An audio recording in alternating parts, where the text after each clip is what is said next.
Welcome to my spoiler review for Justice League. If you do not want to be spoiled, I have a non-spoiler review that I posted last night right here on World of Geekdom. I will link to that down below. If you have not seen the film, then I suggest watching that review, because with this review we are going to get into spoilers, and this is going to be like the real review, because on this review is where I'm really going to delve into what I liked and what I did not like about Justice League. And obviously, it's one of those things where the movie is not getting anywhere near as much hate as Batman v Superman, with good reason, because it's not anywhere close to being as much of a mess as Batman v Superman was, at least a theatrical cut. But it's definitely got problems, and we're going to discuss the good and the bad, in my opinion, on this video.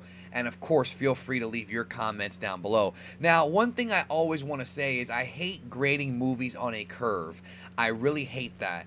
In this instance, though, it's going to be challenging because Zack Snyder's daughter died, committed suicide during the production of this film, and as a result of that, Snyder left the production.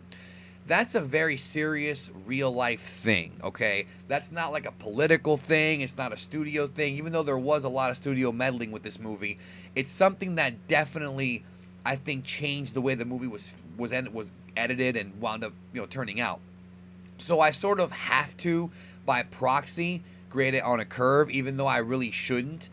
And it's not really fair to say that. So I'm going to try my absolute best to kind of see the movie for what it is in this review versus like what it could have been.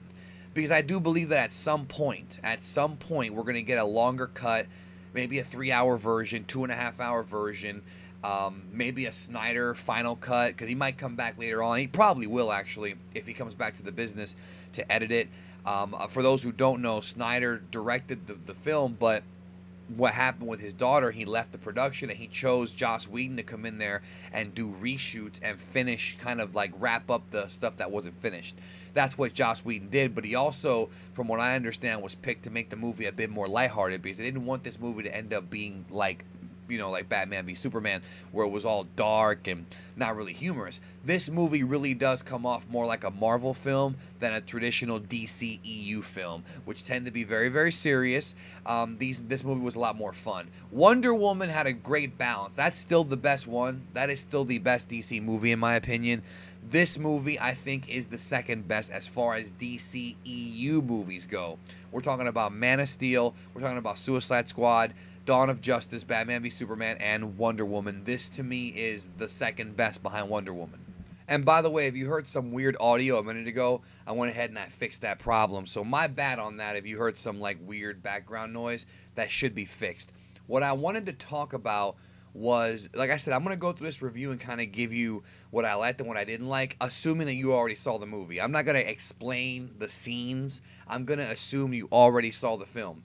The thing about the movie that I think is going to be the major problem is that the movie does have a weird kind of bipolar, I hate to use that word, tone, to where it tries to be serious, it tries to be jokey, and ends up being more jokey than serious. And that's fine, except that it does come off like it's trying too hard to be like Marvel. And they brought in Joss Whedon, who's known for the first two Avengers movies, for that reason. They wanted to kind of pick up on that success a little bit.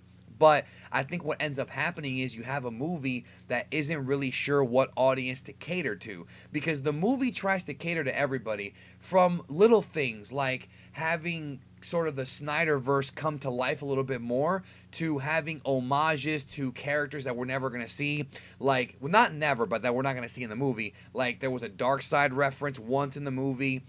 There was obviously the awesome Green Lantern tease during the flashback of the War Between the Gods. There was that. There was, of course, the post-credit scene with Deathstroke, which I thought was amazing because they really got Deathstroke perfectly. That's some of the best costuming I've seen in this franchise. Like, he looked exactly like how he should have looked. That was awesome.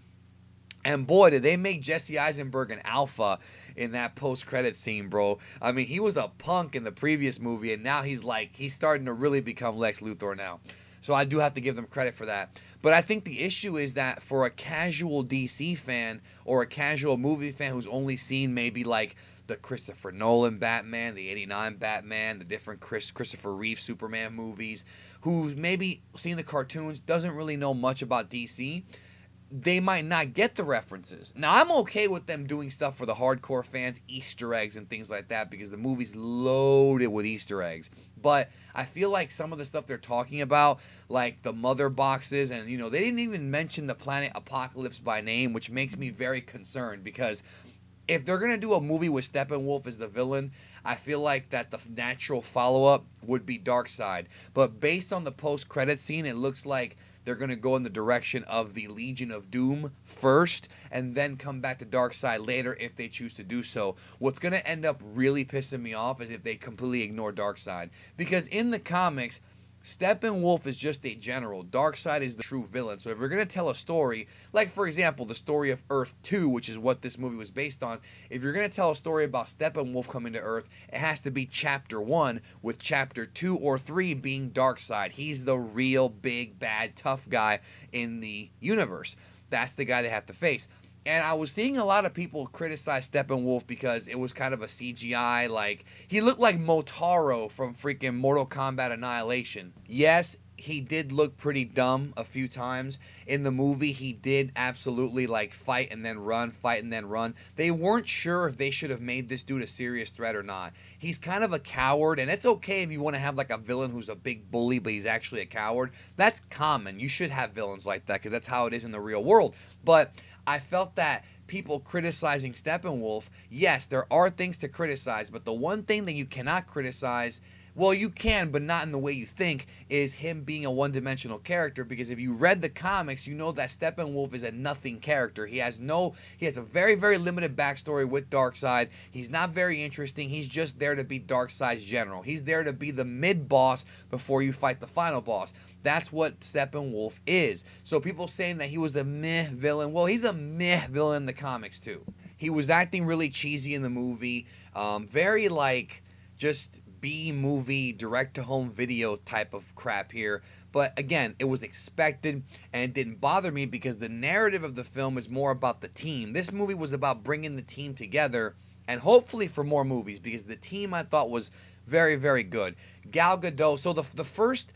If you saw the movie, the first like part of the movie was getting Batman and Wonder Woman over, and Superman. They had that hand camera with that kid. You could see the CGI of erasing Henry Cavill's mustache there, which was kind of wacky. It was still a good intro to the movie. Loved the intro sequence with the credits, and they showed pretty much Batman on the rooftop being Batman. It was a tribute to the 1989 Batman movie and really to classic Batman stories. And I love Danny Elfman's score in this movie. Every time I heard the Batman theme, because it was in this movie, I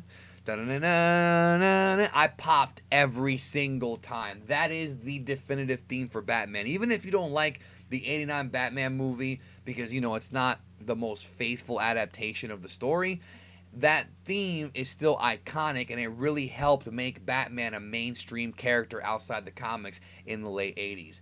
So, and in the 90s with the animated series. So, moving forward, Wonder Woman, Gal Gadot, I love her. Every scene she's in, she lights it up. Not just because she's pretty, but because she has an incredible amount of charisma. The only scene in the movie I thought was kind of a little bit of a letdown was the scene with her and Cyborg talking in the middle of the street. Where she's trying to recruit him. I thought that scene was kind of pointless. Like, I understand why they did it, but I feel like that's one scene they could have either sped up a little bit or just cut out completely. I didn't think it was really worth it. I know why they did it, though, but I just didn't think it was that important. There was probably other things that were cut out of this movie. In fact, not probably. I'm sure there are. Because there's tons of stuff that was in the trailers and tons of stuff that was in the movie that people have been talking about that didn't make the final cut. So they are going to release an extended cut. For example, in the trailer, when you have Cyborg saying, "I didn't know you were real," and Batman says, "I'm real when it matters," or "I'm real when I need to be," that wasn't in the movie, and that's good stuff right there. I love that line. I thought that she was great in the movie. Cyborg, I thought, was a treat. They really spent a lot of time developing his backstory, more than I thought they would, and the Flash. Now, with Aquaman, they didn't spend too much time on his backstory, but I think it's because they're holding off on the Aquaman movie coming out next year. That is the next movie coming out, directed by James Wan. So I feel like that's why they didn't focus too much on Aquaman, because they have more stuff coming. But he did his part in this movie. He was a badass. We saw Atlantis. and that was cool. There was a couple things though that I find kind of stupid. I just think it's dumb. Number one, why is it that the Atlanteans in this movie, when they have to talk to each other, they have to create this like bubble around themselves so they can talk? Now in the comics, Aquaman can talk underwater, and they have like these little bubbles, the like the speech bubbles, but they have like aquatic like effects to them or whatever the case may be. The Atlanteans can talk underwater because they are, they're Atlantean. That's what they do. And in the movie, they create this like barrier to keep the water out so they can talk. So when the Aquaman movie comes out, like, is every scene where they talk going to be like that? I thought that was stupid. That was a bad idea. I know why they did that, and it was because they wanted to basically have the actors actually be able to speak and everything and, talk like a regular set. But I think it hurt the lore of the character. I would have just had them talk telepathically. Also the sequence where Steppenwolf went into Atlantis to take the mother box there, I didn't like it too much. I thought it was kind of a whatever scene. They didn't even show us much of Atlantis at all. Very little. But again, they're probably going to do that in the Aquaman movie. Another thing that I found very surprising, okay? Now, I have both pros and cons about this. Superman coming back. Now, we all knew Superman was going to come back. We all knew that at some point he would return this movie to help out the Justice League and join them, And I thought that the way they did it in the movie was not very good compared to the comics. In the comic version, when Superman died, he went into this sort of Kryptonian coma thing, like this stasis, and he actually wasn't dead. And if you watch Batman v Superman in the final scene of where they show the coffin, you see a little bit of dirt coming up. So they're implying right then and there that Clark Kent Superman is not dead, that he's actually in some kind of coma or something. But in this movie, he was dead. No, he's dead. And they had to bring him back to life by having a mother box combined with the Kryptonian ship. Sort of like what Lex Luthor did to create Doomsday. And I thought that was bad because even though it was a very smart kind of Batman Bruce Wayne thing to do, you don't want to do what the villain did to cause the problem to begin with. And they also didn't really wrap up the story. Like, where's the Kryptonian ship now? Are they going to take it? How do they prevent Lex Luthor or somebody else from using that ship to create another Doomsday? I feel like it's, it's one of those things where it just didn't get wrapped up right. So, Superman coming back to life was, special effects wise, it was great. Then they have the scene where he fights the Justice League because he comes back to life and he doesn't know who he is and he's confused. This was dumb. This was really, really, really dumb. And I'll tell you why. Let me explain why I thought it was dumb. Him coming back and fighting the Justice League was done just so they can have him fighting the Justice League. Sort of like how in Avengers we saw the Hulkbuster armor against the Hulk in Age of Ultron, and it was supposed to be this big visual freaking thing. It was the same thing here, right? Where we had to see the Justice League fight each other according to what Snyder wanted, so he shot this. But the problem is that it made no sense logically. So I understand Superman kind of having bad memories and not remembering too much, but as the fight progressed, he's angry at Wonder Woman and at Batman. Now, the fighting stuff was cool, okay? When he headbutted her, when Wonder Woman was like, don't make me do this, she headbutts him, and then he headbutts her into the ground. That was awesome. And then the scene where the Flash is running up on him and he sees him, that was incredible. I loved it so very much. And then when he grabbed Batman and he said, do you bleed? That's great stuff. I loved it. But the whole motivation was stupid because they tell us that he's not supposed to remember, that he doesn't know what's going on, he's confused, right? Sure.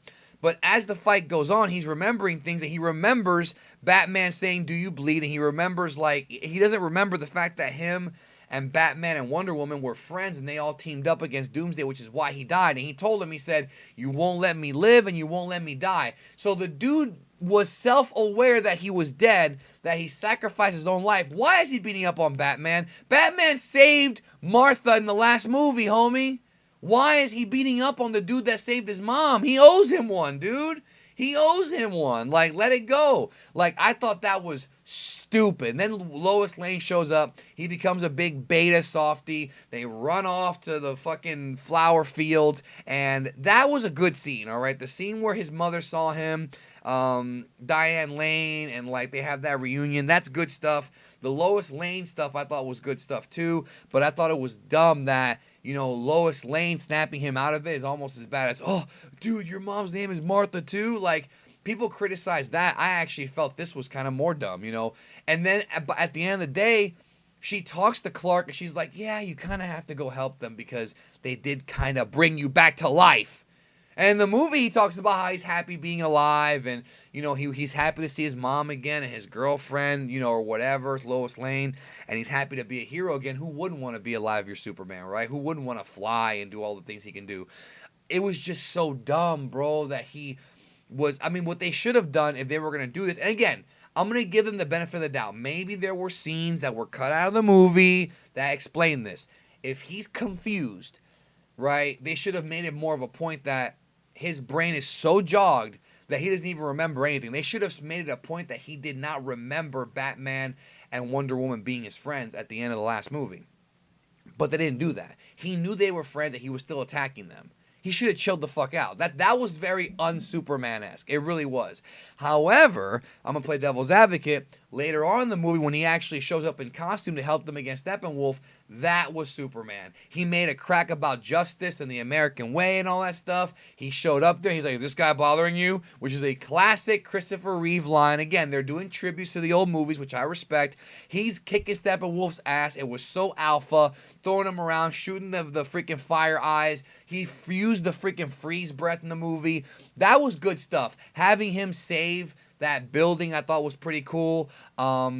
That's all good stuff. Like, the third act and what he did in that movie was cool. And I like that he didn't just beat Steppenwolf, which he could have done. It was a team effort. They all worked together to beat him. And then he wound up getting eaten by his own hyenas, like Scar in The Lion King, which is ironic because Jeremy Irons, who played Scar, is in this movie.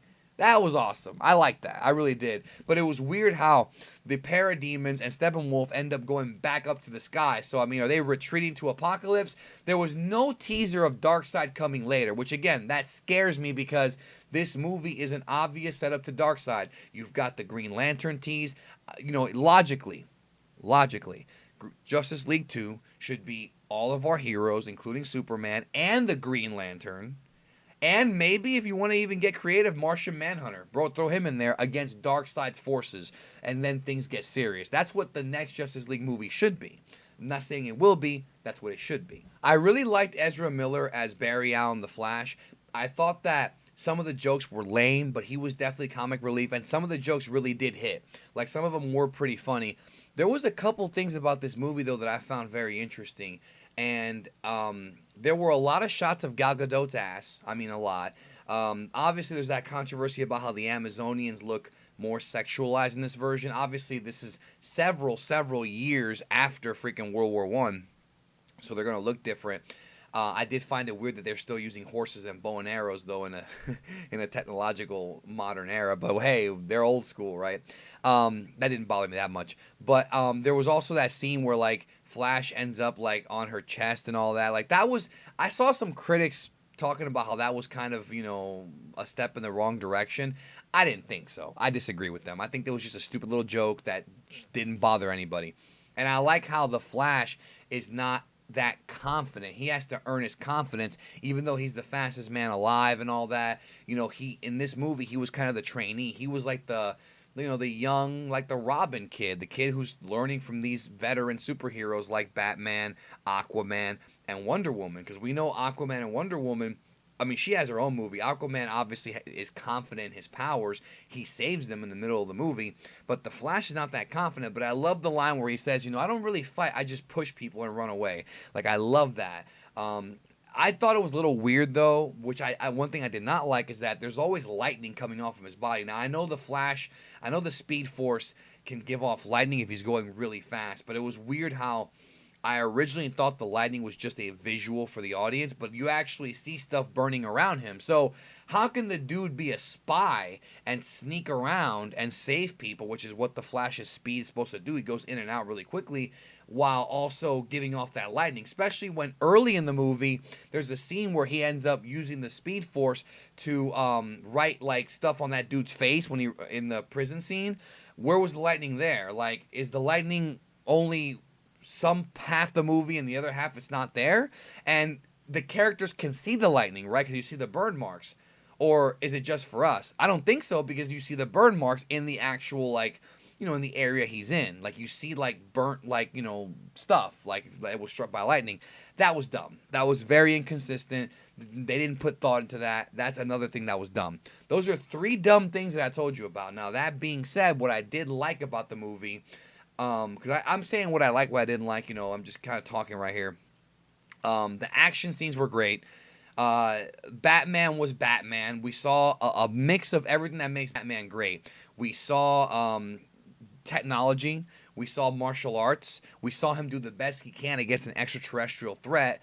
That was fun. Superman was dope in this movie. This is my favorite Henry Cavill Superman ever. Like, it really was. You could tell that, I feel, even though he wasn't in the movie that much, I feel that it could have been, like, I feel like, I want to see the 3-hour cut, bro. There's probably a lot more in there, but I feel like what he did in the movie was good. Like, what he did in the movie, and the fact that he represented hope, the fact that when he died, at the end of the last movie of Dawn of Justice, it actually changed the world and people were actually depressed. And I thought they should have hammered that point home a little bit more at the beginning of the movie.